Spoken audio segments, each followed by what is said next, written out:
Hello everyone, with you as always TimFilm, and in this video we're going to take apart the movie Hacksaw Ridge. It's a very interesting movie and it really impressed me, so enjoy the movie and here we go. It's not right for other men to fight and die. I have to serve.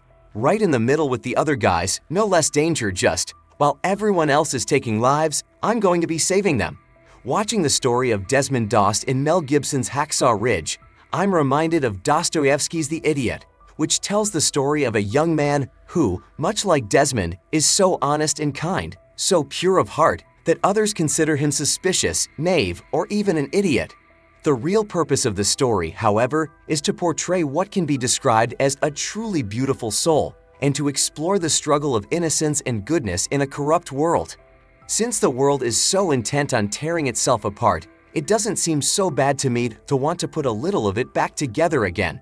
Today, I want to delve deeper into the perilous journey of the truly beautiful soul, discuss the structure of his narrative arc, examine the qualities and beliefs of his character, and reflect on why it is so important to remember and honor the stories of these unlikely heroes.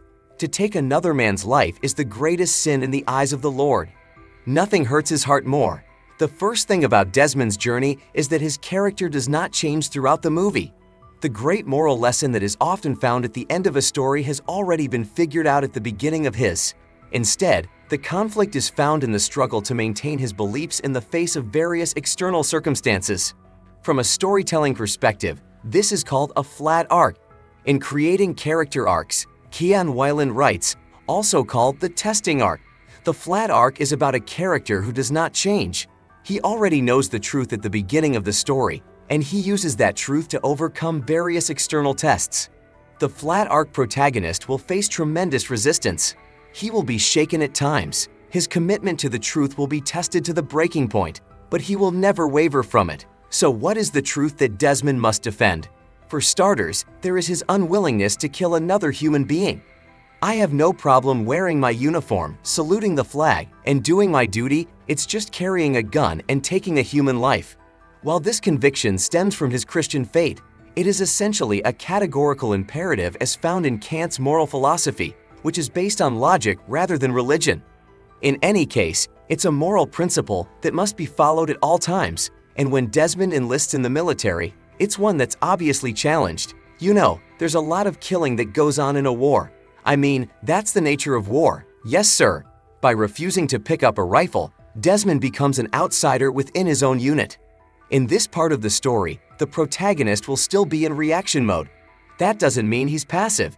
It just means he's not in control of the conflict. The antagonistic force is. In contrast to the positive change arc, the character will spend the first half of the second act being punished for believing the truth. Everyone around him will try to convince him that he's an idiot for opposing the lie. Private Dost does not believe in violence. He does not practice violence. Do not look to him to save you on the battlefield. We see this as they try to get rid of him by declaring him mentally unfit. Are you hearing voices, Desmond? No, sir. Okay, hold on. Did you remember to subscribe to the channel? Oh, yeah, and I like it, and now we can move on. But I understand that God is talking to you, is that right? Sir, I am not a crazy person. By court-martialing him for disobeying orders, he is flaunting his contempt by directly disobeying a series of direct orders from his commanding officer, and by bullying him relentlessly. But like Dostoevsky's Idiot, it's not just his belief in nonviolence that is under attack. It is also the essence of his personality, his goodness and innocence, that is challenged. We meet Desmond as someone who is sincere, gentle, and selfless, which Mel Gibson emphasizes by the genuine, if not somewhat cheesy, style of these early scenes of Desmond's family life and his blossoming romance with Dorothy. Ever since you stuck me with that needle, my heart has been beating fast. Every time I think of you, it beats even faster. But these qualities only seem to make him more of an outcast among his fellow man. See, I don't think it's a matter of religion, guys. I think it's cowardice. To them, he is seen as someone who is afraid of violence, who is too naive and childish to be taken seriously. See, there you go, thinking it all out. Did you think this war would suit you? Your ideas? What if you got there, Desi, and who isn't man enough to be with the woman he loves? Now that would be the kind of woman a real man deserves. And it is here that the true antagonist is revealed. the lie that stands in opposition to Desmond's truth, which is, there is no place for love, kindness, and compassion in a violent world, and especially not for men whose job it is to protect the innocent from, well, other men. That is what we men fight for, to protect our women and children, even if DOS private beliefs might cause women and children to die. All of this hostility adds up to a moment of doubt for Desmond, when a significant uncertainty arises about the logic of his beliefs. Like any man, I wrestle with my conscience. But what do you do when everything you value in this world is under attack? Why can't you just pick up that stupid gun and wave it around? But I can't do that. Yes, you can. It's just pride and stubbornness. Don't confuse your will with the will of the Lord. Have I been prideful? Maybe I'm prideful.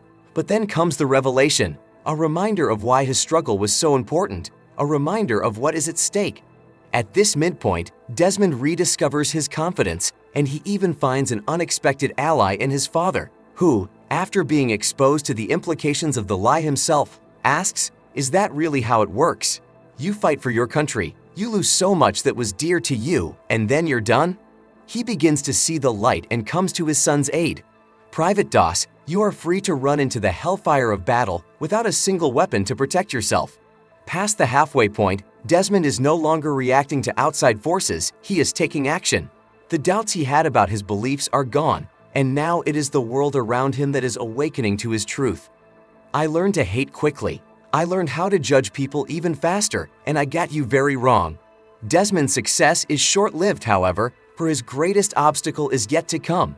As the American forces are overrun, Desmond tries to help as much as he can, but all his efforts seem to be in vain.